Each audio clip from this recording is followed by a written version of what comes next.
Hi viewers, welcome to my channel. একটা গুরুত্বপূর্ণ update তোমাদের সামনে। সিভিক ভলেন্টিয়ারদের জন্য সুখবর, বিশাল পদক্ষেপ নিচ্ছে রাজ্য সরকার।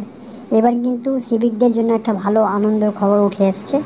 তৃণমূল সরকার আসার পর পশ্চিমবঙ্গে সিভিক ভলেন্টিয়ার নামে একটি নতুন পদ তৈরি করা হয়েছে। রাজ্য সরকারের তৈরি নতুন এই পদে বর্তমানে প্রায় 1,20,000 সিভিক ভলেন্টিয়ার কর্মরত। এই বিপুল সংখ্যক সিভিক ভলেন্টিয়ারদের জন্য একটি সুখবর আসতে চলেছে খুব তাড়াতাড়ি বলে জানা যাচ্ছে। সূত্রের খবর থেকে পাওয়া যাচ্ছে, ভলেন্টিয়ারদের যে সিভিকরা রয়েছে, বিশ্বাস করতে পারবেন না, এবার কিন্তু তাদের জন্য এক পোস্টটা আরও একটু গুরুত্বপূর্ণ হয়ে উঠছে। একসময় দশম দ্বাদশ শ্রেণী উত্তীর্ণ সিভিক ভলেন্টিয়াররা চাকরির জন্য দেখা গেছে পরবর্তীতে অন্যান্য পেশায় চাকরির সুযোগ না থাকার কারণে উচ্চশিক্ষিত অনেক বেকার যুবক যুবতীরা সিভিক ভলেন্টিয়ারে নাম লিখেছেন।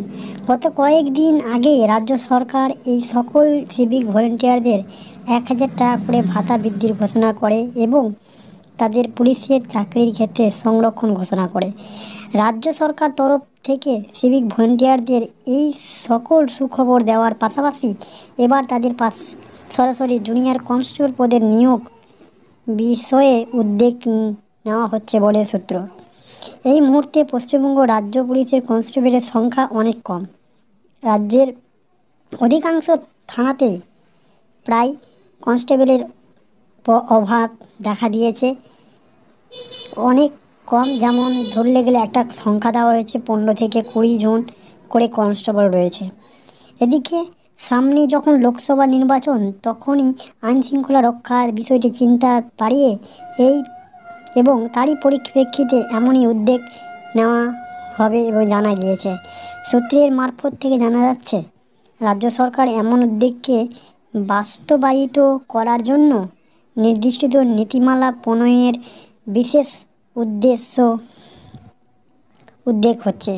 এর ফলে ভোটের আগে যেমন নিচু তলায় পুলিশ কর্মীদের অভাব দূর হবে, ঠিক সেই রকমই আবার সিভিক ভলেন্টিয়ারদের পদোন্নতি হবে।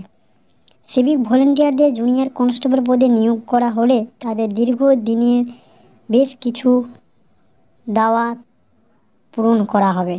কেননা এই সুযোগকে কাজে লাগিয়েই যারা জুনিয়র কনস্টেবল হবেন তারা চাকরি স্থায়ী হবে, তাদের বেতন বৃদ্ধি পাবে।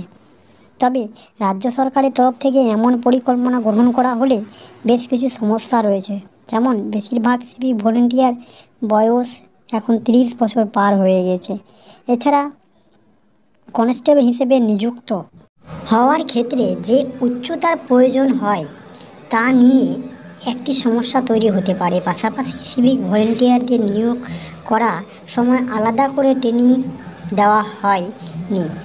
এক্ষেত্রে সিভিক ভলেন্টিয়ারের জুনিয়র কনস্টেবল পদে নিয়োগ করার ক্ষেত্রে আলাদা করে ট্রেনিং দিতে হবে।